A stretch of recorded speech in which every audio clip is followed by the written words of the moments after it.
Hello friends, वेदना stories में आपका स्वागत है। मेरी आज की कहानी है, ये मेरी माँ के संस्कार हैं। अरे मोहित, तुम अभी तक तैयार नहीं हुए? भला ये भी कोई बात हुई?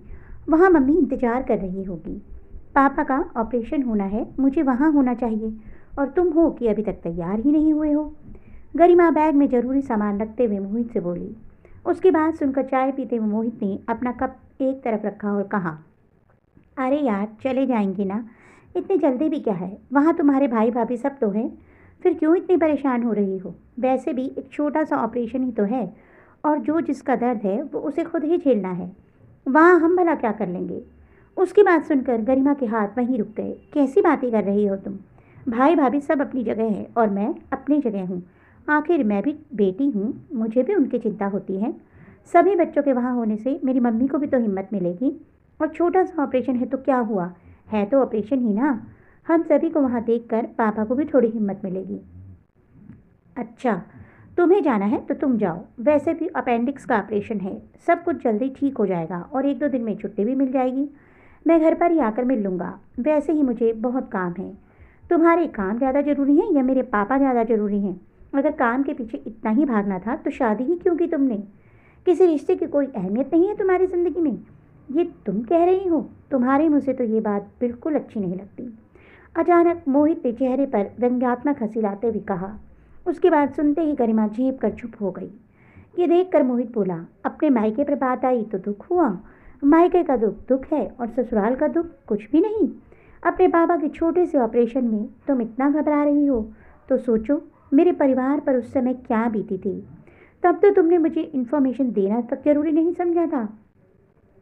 तुम्हारी बेवकूफ़ी के कारण आज मेरे सभी रिश्ते तनाव से भर गए, जिसे मैं चाह कर भी हटा नहीं पा रहा। कहते कहते मोहित की आंखों में आंसू उतर आए। उसका गला भर्रा गया। मुझे कहीं नहीं जाना। तुम्हें जाना है तो तुम जाओ यहाँ से, पर मुझे उम्मीद मत करना। इसके आगे उसने कुछ नहीं कहा और लैपटॉप लेकर अपने कमरे पर लग गया। ये देखकर गरिमा चुपचाप अपना बैग लेकर कमरे के बाहर निकल आई। उसे पता था कि अब मोहित को कुछ भी बोलना बेकार है। अगर ज़्यादा कुछ बोला तो वो लड़ पड़ेगा। आखिर गलती तो गरिमा की ही थी। इसलिए खुद ही कैब बुक की और अस्पताल रवाना हो गई। इधर मोहित कमरे में बैठा लैपटॉप पर अपने परिवार की तस्वीर देख रहा था। कितनी प्यारी तस्वीर थी। माँ बाबा एक साथ मुस्कुरा रहे थे। भाई भाभी के बीच में हंसी ठिठोली करता हुआ मोहित भी खड़ा हुआ था, जबकि 5 साल का भतीजा उसे हटाने की कोशिश कर रहा था। एक हंसते खेलते परिवार की तस्वीर ऐसी ही होती है। तस्वीर देखते देखते अभी कुछ महीने पहले की बातें उसके दिमाग में घूमने लगी। गरिमा और मोहित की अरेंज मैरिज ही थी, पर गरिमा शुरू से ही अपने ससुराल वालों से घुल मिल नहीं पाई थी। कारण बहुत ही छोटा सा था। मोहित का परिवार गांव में रहने वाला एक सीधा साधा सा परिवार था, छल कपट से दूर। भाई महेश ज़्यादा पढ़े लिखे नहीं थे, पर समझदार बहुत थे। पिता एक छोटे किसान थे। वो एक बच्चे की शिक्षा पूरी करवा सकते थे, तो बड़े भाई ने फैसला लिया कि वो मोहित को आगे बढ़ाएंगे। महेश ने पिता के साथ मिलकर इस जिम्मेदारी को बखूबी निभाया। भाभी ने भी कभी टोका तक नहीं। जब मोहित पढ़ लिख कर अच्छी नौकरी पर लग गया, तब उसका विवाह गरिमा के साथ कर दिया। गरिमा शहर में पली बड़ी लड़की। शादी के बाद 3-4 दिन तक उसे ससुराल में रहने का मौका मिला, लेकिन शहर में पड़ी बड़ी गरिमा को वहाँ का माहौल बिल्कुल नहीं पसंद आया।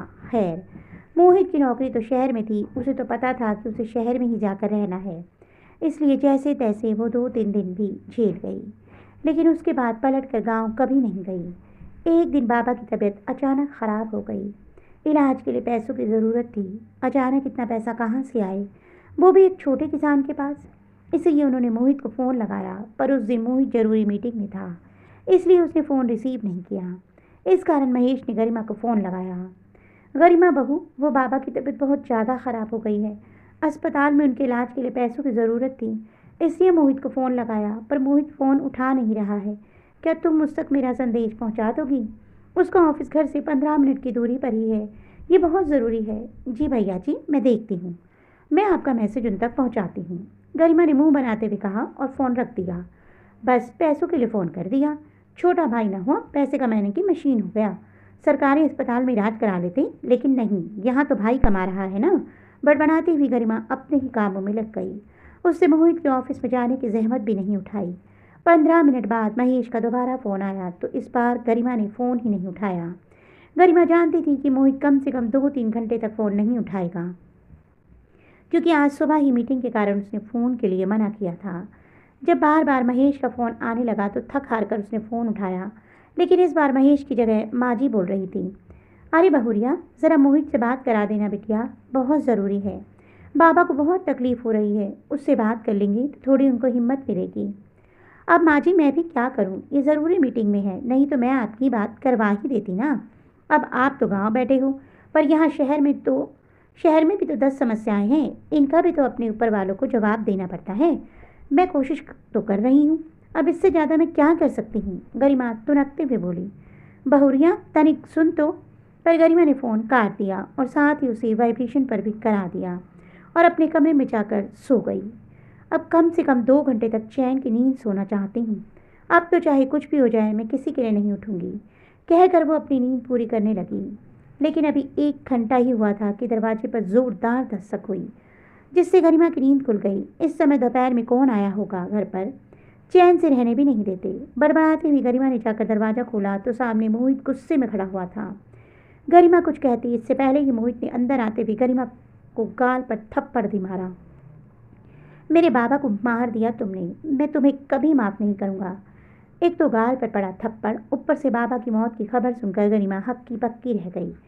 वो कुछ कह भी नहीं पाई, लेकिन तब तक उसके माता पिता वहाँ पहुँच गए और उन्होंने मोहित को रोकते हुए कहा, ये सब बात की बात है दामाद जी, फिलहाल तो आप निकलने की तैयारी कीजिए, हम कार ले आए हैं, उसी से रवाना होते हैं, जल्दी कीजिए। आखिर अपने सास ससुर के समझाने पर मोहित ने फटाफट अपने कुछ कपड़े बैग में रखे और बाहर आ गया। वहीं गरिमा अभी भी वैसे ही खड़ी थी। ये देखकर उसकी मम्मी ने कहा, तुम्हें अलग से न्योता देना पड़ेगा क्या? एक तो तुम्हारी बेवकूफ़ी के कारण वैसे ही, अब छोड़ो, फटाफट अपने कुछ कपड़े बैग में रखो और चलो। अपने गालों को सहलाती हुई आंखों में आंसू लिए गरिमा ने फटाफट अपने बैग में 2 जोड़ी कपड़े रखे और वहां से बाहर आ गई। उसे देखकर मोहित की आंखों में अंगारे बरस रहे थे, इसलिए उसने मुंह दूसरी तरफ फेर लिया। वो लोग कार में बैठ गए। गरिमा के भाई ने कार गांव की तरफ मोड़ दी। कुछ देर बाद वो लोग गांव पहुंचे तो वहां मातम पसरा हुआ था। घर से जोर जोर से रोने की आवाज़ें आ रही थी। लोग बाहर खड़े उसी का इंतजार कर रहे थे। मोहित कार से उतरते ही बदहवास सा पिता की आरती की तरफ भागा, जो बाहर बरामदे में ही सजा कर रखी थी। वो अपने पिता के चरणों पर सिर रखकर रो पड़ा। अब क्या लेने के लिए आया है मोहित? तू तो बड़ा आदमी हो गया है, शहर में तुझे बहुत काम है। तेरा बॉस तुझे 2 बातें सुनाएगा। जा, तू जा, मैं देख लूँगा अपने बाबा को।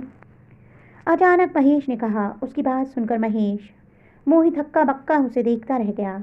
कब से फ़ोन लगा रहा था तुझे, तू अब आया है? मेरे पास पैसे नहीं थे, तभी तो तुझे फ़ोन कर रहा था। भगवान ने भी ये दिन दिखाने के लिए पैदा किया था कि अपने पिता के इलाज के लिए भी पैसा न जोड़ पाया मैं। भाई, मुझे माफ़ कर दे, मुझे नहीं पता था, मुझे सचमुच कुछ भी नहीं पता था। बाबा के लिए तो ये जान भी हाजिर थी, पैसा तो दूर की बात है।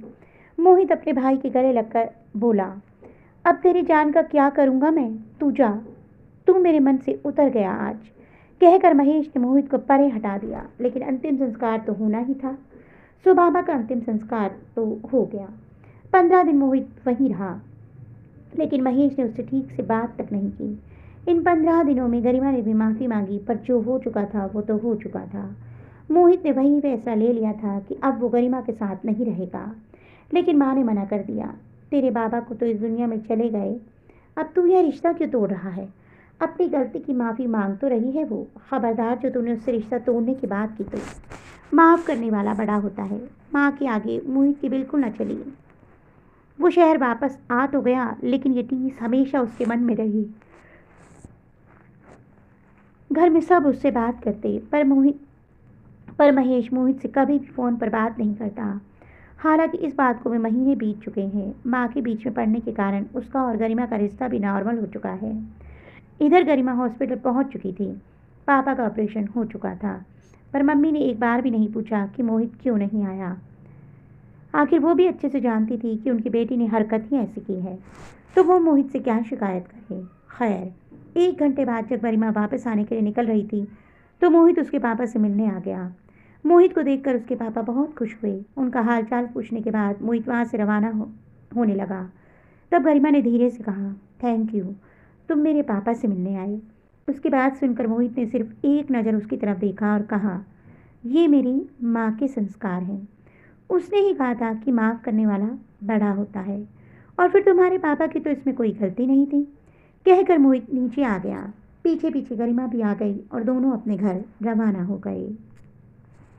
तो दोस्तों, आपको मेरी ये कहानी कैसी लगी कमेंट बॉक्स में अवश्य बताइएगा। यदि कहानी अच्छी लगी हो तो कहानी को लाइक करना मत भूलिएगा। जल्दी ही ऐसी अन्य रोचक कथाओं के साथ आपको मिलूंगी। तब तक के लिए बाय बाय।